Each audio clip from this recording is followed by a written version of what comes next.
I am George Elliott Clark. I am the E.J. Pratt Professor of Canadian Literature at the University of Toronto.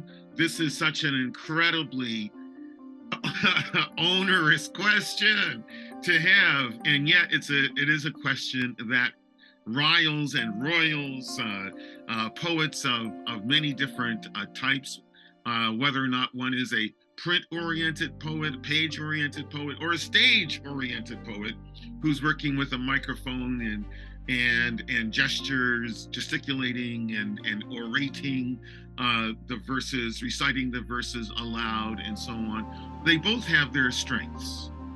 You have the immediacy and spontaneity of spoken word and of poetry recited. Because, of course, you can take print poetry and you can recite it, right? Or you can take scripture and recite it. It has tremendous power. Remember thy Creator in the days of thy youth, before the evil days come, when thou shalt say, I have no pleasure. Ecclesiastes 12, verse 1. So there isn't necessarily a divide between print and spoken word or recitation. There isn't really, because ultimately, all print poetry, all good print poetry, should be able to be recited aloud.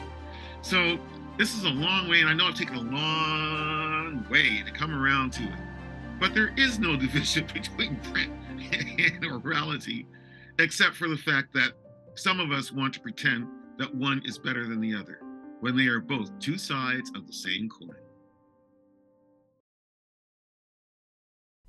The Agenda with Steve Paikin is made possible through generous philanthropic contributions from viewers like you.